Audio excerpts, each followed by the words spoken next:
Assalamualaikum warahmatullahi wabarakatuh. Perkenalkan, nama saya Alif Badrio dengan NIM 220879293.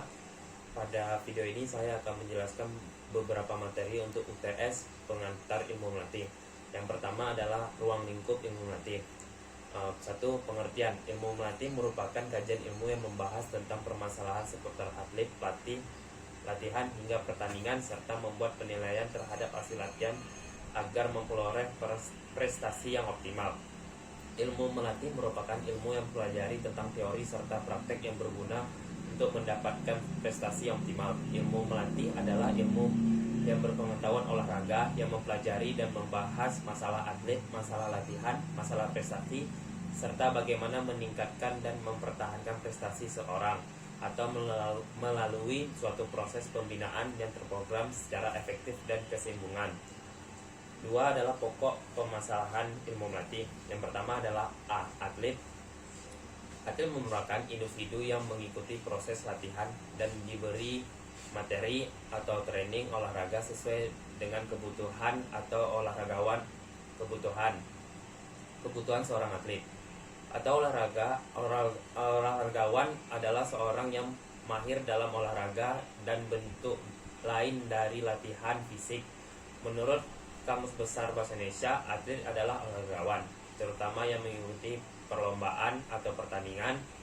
Seorang atlet adalah orang yang bersaing dalam satu atau lebih olahraga yang melibatkan kekuatan fisik, kecepatan, atau daya tahan. Penggunaan istilah dalam olahraga seperti golf, balap mobil, renang, atletik, bola, dan yang lain.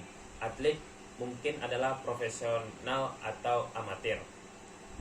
Sebagian besar atlet profesional memiliki fisik yang berkembang dengan baik yang diperoleh dengan latihan fisik efektif dan olahraga disertai dengan pola makan yang sehat. Yang kedua adalah pentingnya pelatih. Dalam olahraga, pelatih adalah orang yang terlibat dalam arahan, instruksi, dan pelatihan operasi tim olahraga atau olahragawan individu. Seorang pelatih mungkin juga seorang guru. Pelatih ialah seorang yang bertugas untuk mempersiapkan fisik dan mental olahragawan maupun kelompok olahragawan. Sebagian besar pelatih merupakan bekas atlet. Pelatih mengatur fisik, teknik, taktik, dan mental, serta menyediakan dukungan moral kepada atlet. Pelatih ialah seorang profesional yang melatih berkembangnya olahraga pria dan wanita. Ia biasanya dibayar lebih daripada pelatih biasa. Pelatih sering dibantu oleh orang lain seperti staf, asisten pelatih, dan yang lain. Setiap pelatih memiliki karakter yang tidak sama. Banyak sekali atlet yang menginginkan pelatih yang ideal, yang termasuk pelatih ideal adalah yang memiliki wawasan pengetahuan, konsep psikis, serta skill terhadap cabang olahraga yang dilatihnya. Seorang atlet mengatakan bahwa pelatih yang ideal adalah pelatih yang bisa memainkan berbagai peran sesuai dengan yang dituntut dan diperlukan saat itu. Sebagai seorang pelatih tentu memiliki tanggung jawab yang besar serta harus memiliki kode etik sebagai pelatih yang kental dengan nuansa pedagogi yang perlu dicermati oleh para pelatih di bidang olahraganya. Selain melakukan pembinaan, pelatih juga harus mengajarkan sikap sportivitas terhadap anak binanya. Sikap sportif dapat diajarkan secara bertahap, dimulai dengan latihan dan berjuang mungkin, namun tetap mengedepankan kejujuran. Seseorang pelatih harus memiliki mental yang kuat,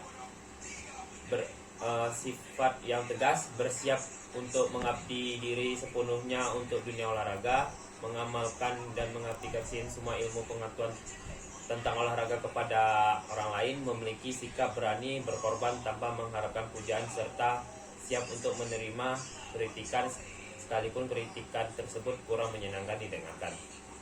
Yang ketiga adalah peran ilmu melatih dalam pembinaan olahraga. Pembinaan olahraga bertujuan untuk pencapaian prestasi maksimal yang diwujudkan dengan ilmu melatih. mulai dari prestasi yang ditingkatkan daerah hingga internasional. Dalam ilmu melatih, semua kegiatan pembinaan dilakukan secara tekstual dan terencana yang dibuatkan dalam sebuah program hingga lebih mudah untuk mengendalikan proses dari suatu pembinaan olahraga tersebut. Ilmu melatih sebagai acuan dalam pelaksanaan kegiatan latihan dalam pembinaan olahraga. Yang kedua adalah prestasi olahraga dan olahraga berprestasi. Prestasi olahraga adalah hasil upaya maksimal yang dicapai seorang olahragawan atau atlet atau sekelompok orang tim dalam kurung regu dalam bentuk kemampuan keterampilan menyelesaikan tugas-tugas gerakan baik dalam kegiatan latihan maupun dalam kompetisi yang menggunakan parameter evaluasi yang jelas dan nasional. Disiplin olahraga membina dan mengembangkan olahragawan atau atlet secara sistematis, berjenjang dan berkelanjutan melalui latihan dan kompetisi yang didukung ilmu pengetahuan dan ilmu olahraga yang meraih prestasi terbaik atau top perform. Prestasi olahraga dapat dicapai melalui berbagai tahapan pembina dalam bentuk piramida adalah merupakan gambaran dari tahapan-tahapan proses permasalahan dengan dimulai atlet usia dini sebanyak mungkin yang ikut melakukan olahraga hingga kesempatan untuk memilih calon atlet berbakat dan terbuka. Kemudian tahap kedua, pembibitan dengan proses pemanduan bakat mengikuti kegiatan olahraga yang mengarah kepada spesialisasi, pelatihan yang intensif dengan pelatihan yang berkualitas disiapkan kepada pembinaan yang mengaruh kepada pencapaian prestasi. Bentuk baru pembinaan prestasi pada saat atlet berbakat mencapai usia emasnya pada cabang olahraga yang digelutinya.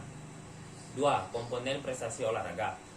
Pada 4 komponen yang menentukan prestasi olahraga, keempat komponen ini tidak bisa dipisahkan karena saling memiliki keterkaitan satu sama lain. Keempat komponennya adalah, yang pertama adalah kondisi fisik, yang kedua adalah teknik, yang ketiga adalah taktik, dan keempat adalah mental.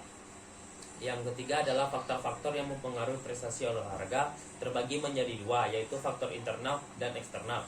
Yang internal adalah faktor internal tentu yang berasal dari dalam diri atlet. Musuh sebenar atlet adalah diri sendiri.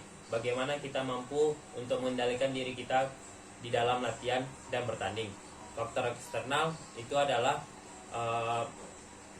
suatu yang mempengaruhi prestasi dalam faktor eksternal, yaitu faktor yang di luar dari diri atlet.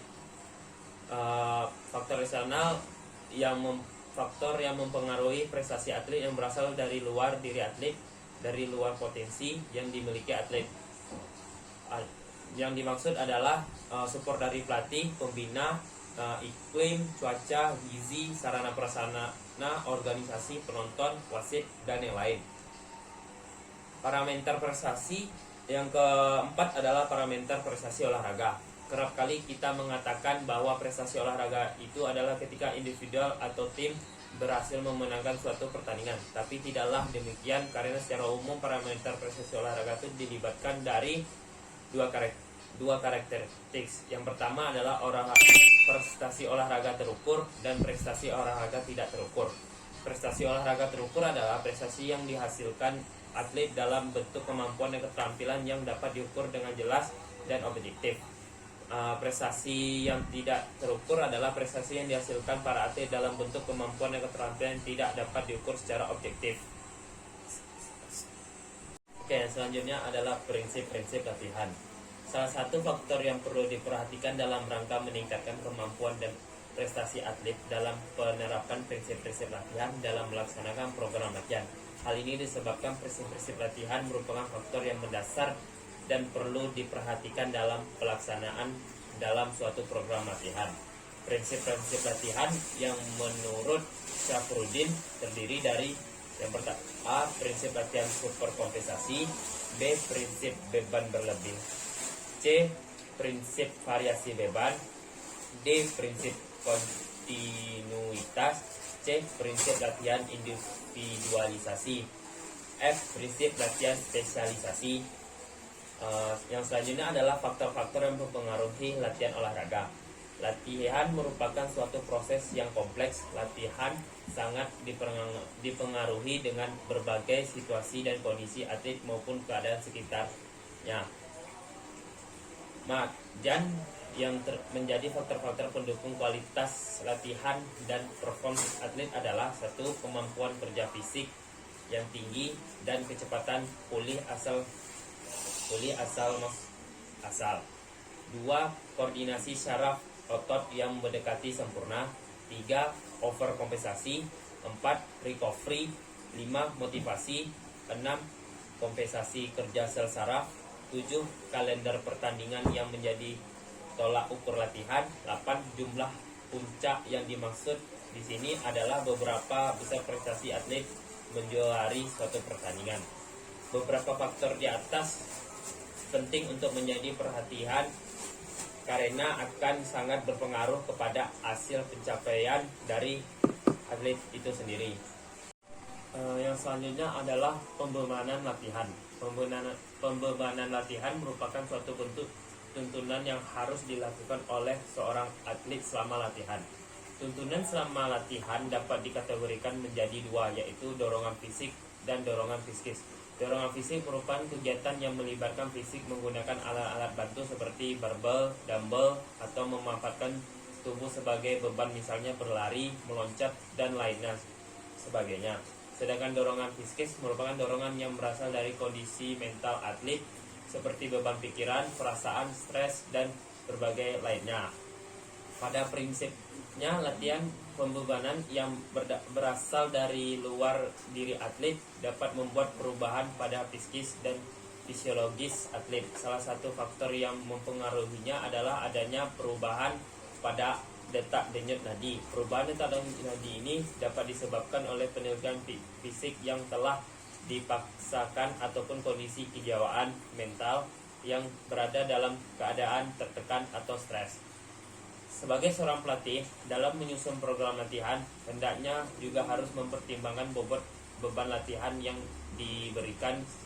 akan diberikan sesuai dengan kemampuan para atlet binaannya. Pemberian beban latihan yang terlalu berat dikhawatirkan dapat menimbulkan cedera bagi atlet. Sedangkan jika pemberian pembebanan latihan yang terlalu mudah akan dapat menimbulkan penurunan prestasi atlet karena tidak adanya tantangan selama latihan dan terjadinya penurunan kemampuan dari diri yang sebelumnya. Dalam membuat ataupun menyusun program pembebanan latihan perlu diperhatikan karakteristik beban latihan yang akan dilakukan. Contohnya yaitu yang pertama, intensitas beban latihan. Kedua, intensitas beban latihan adalah jumlah atau banyaknya intensitas pembebanan selama latihan dapat dilihat berdasarkan indikator berikut. Yang A, kecepatan dalam meter atau detik. B, frekuensi gerakan. C, berat beban yang diangkat. D, tinggi atau jauhnya lompat. E, tempo permainan atau pertandingan. Yang kedua adalah volume latihan. Selain intensitas beban, volume latihan juga harus menjadi perhatian seorang pelatih dalam menyusun kegiatan latihan. Volume latihan berkaitan dengan lamanya kegiatan pembebanan latihan yang dilakukan, biasanya dinyatakan dalam bentuk waktu, berat, ataupun jarak, sebagai yang dijelaskan oleh Rotting and Gosing. Bahwa volume beban berdasarkan jumlah atau banyaknya materi latihan yang dapat dipantau. Volume latihan dapat dilihat melalui pencapaian indikator sebagai berikut. A, lamanya durasi pengulangan. B, jarak yang ditempuh. C, jumlah beban yang diangkat. D, lamanya waktu yang digunakan. 3. Lama latihan. Lama latihan menunjukkan beberapa lama waktu yang dibutuhkan pada saat kegiatan latihan dilakukan. Pada kegiatan latihan perlu mempertimbangkan lamanya latihan dan dilakukannya agar waktu yang digunakan dapat menghasilkan latihan yang berkualitas. Lama latihan berkaitan dengan durasi dan lamanya beban latihan dilakukan. Durasi atau lamanya beban latihan ditandai dengan waktu dan waktu tersebut menjadi acuan respon terhadap organisme tubuh, sehingga dengan latihan akan memberikan manfaat terhadap peningkatan keadaan fisik untuk seorang. Yang selanjutnya adalah exercise atau training. Dalam olahraga, istilah training dan exercise merupakan hal yang tidak asing terdengar. Akan tetapi penggunaan kata atau terminologi training dalam bahasa Inggris dan exercise dalam bahasa Indonesia seringkali mengalami keracuan dan dalam penggunaannya. Kebanyakan referensi di Indonesia menerjemahkan kedua kata tersebut dalam pengertian yang sama, sehingga sulit untuk membedakan secara jelas makna dari kedua kata tersebut. Berikut adalah beberapa perbedaan dari training dan exercise. Yang A, perbedaan training dan exercise. Seperti yang kita ketahui bahwa banyak batasan-batasan atau definisi tentang training yang diberikan oleh pakar-pakar olahraga, baik di luar maupun di dalam negeri. Menurut salah satu pakar, yaitu bernama Harsono, jumlah batasan-batasan training yang dilakukan para ahli adalah sama banyaknya dengan jumlah ahli itu tersendiri. Ini berarti bahwa sulit untuk memberikan suatu batasan yang tepat terhadap kata training.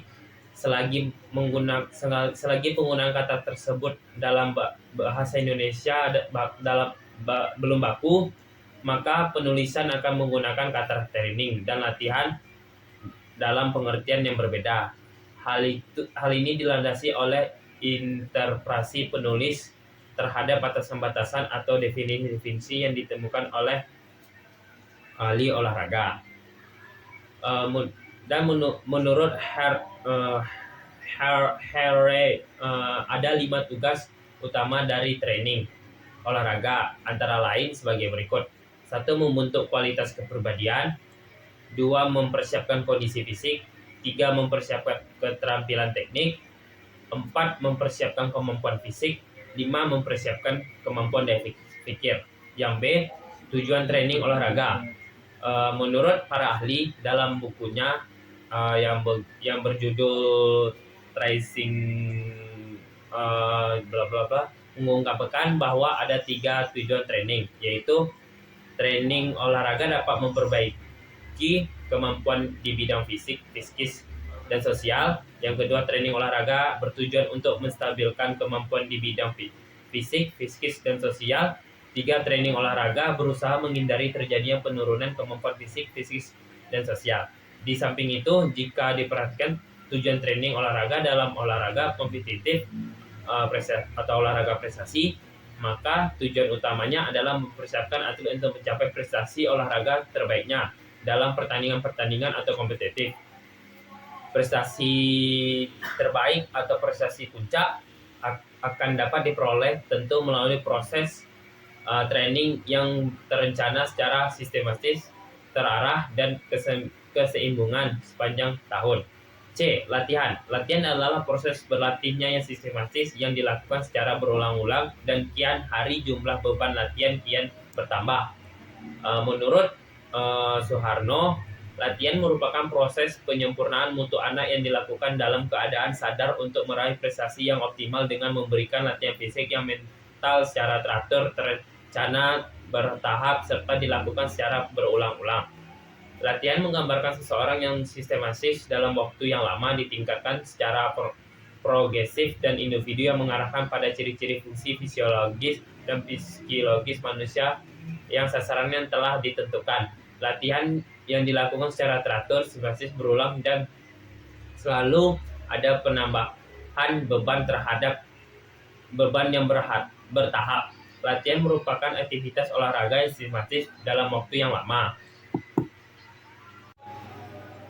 Selanjutnya adalah pembebanan latihan. Pembebanan latihan merupakan suatu bentuk tuntunan yang harus dilakukan oleh atlet selama latihan. Tuntunan selama latihan dapat dikategorikan menjadi 2, yaitu dorongan fisik dan dorongan psikis. Dorongan fisik merupakan kegiatan yang melibatkan fisik menggunakan alat-alat bantu seperti barbel, dumbbell, atau memanfaatkan tubuh sebagai beban, misalnya berlari, meloncat, dan lain-lainnya. Sedangkan dorongan psikis merupakan dorongan yang berasal dari kondisi mental atlet seperti beban pikiran, perasaan, stres, dan lain-lain.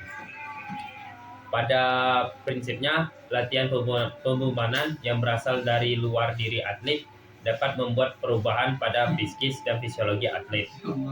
Faktor pembebanan dari luar juga dapat mempengaruhi pembebanan latihan dari dalam atlet. Perubahan tersebut terjadi karena adanya perubahan fungsi yang secara fisiologi, biomekanis, serta neurologis. Adanya perubahan fungsi ini dapat tergambar dalam proses melakukan latihan fisik dan daya pikir. Sebagai seorang pelatih, dalam menyusun program latihan, hendak juga harus mempertimbangkan bobot latihan tersebut. Latihan yang akan diberikan sesuai dengan kemampuan para atlet binanya. Pembinaan beban latihan yang terlalu berat dikhawatirkan dapat menimbulkan cedera, sedangkan pemberian beban latihan yang terlalu mudah akan menimbulkan penurunan terhadap kemampuan atlet. Menyusun program pembebanan latihan perlu diperhatikan karakteristik beban latihan yang dilakukan, yaitu 1. Intensitas beban. Bahwa berdasarkan jumlah atau banyaknya intensitas, pembebanan selama latihan dapat dilibatkan berdasarkan indikator berikut. A. Kecepatan dalam meter atau detik, frekuensi gerakan. B. Frekuensi gerakan. C. Berat beban yang diangkat atau digerakkan. D. Tinggi atau jauhnya lompatan. E. Tempo permainan atau pertandingan. 2. Volume latihan. Selain intensitas beban, volume latihan juga harus menjadi perhatian seorang pelatih dalam menyusun kegiatan latihan. Volume latihan berkaitan dengan lamanya kegiatan pembebanan latihan yang dilakukan. Biasanya dinyatakan sebagaimana yang dijelaskan oleh beberapa ahli. Volume latihan dapat dilihat melalui pencapaian indikator sebagai berikut. A. Lamanya durasi pengulangan. B. Jarak yang ditempuh.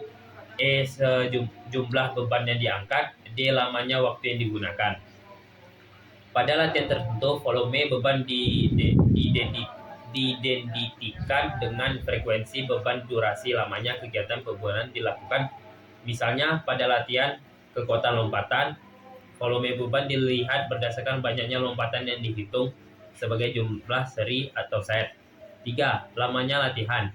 Lamanya latihan menunjukkan beberapa lama waktu yang dibutuhkan pada saat kegiatan latihan dilakukan. Setiap kegiatan latihan perlu mempertimbangkan lamanya latihan yang akan dilakukan agar waktu digunakan dapat menghasilkan latihan yang berkualitas. 4. Frekuensi latihan. Frekuensi latihan ditentukan oleh suatu latihan atau jumlah tahap muka latihan baik sehari atau seminggu. Sejalan dengan itu, sebaiknya latihan dilakukan paling sedikit 3 kali seminggu dan akan lebih baik jika 4-5 kali seminggu. Hal senada juga diungkapkan oleh beberapa ahli. Latihan sebaiknya dilakukan 3 atau 5 per minggu atau lebih lama, atau lama latihan 4-8 kali pertemuan per minggu. Pembebanan latihan yang diberikan telah direncanakan dalam pembuatan program latihan. Pembebanan latihan terbagi dalam 2 sistem, yaitu sistem set dan sistem sirkuit.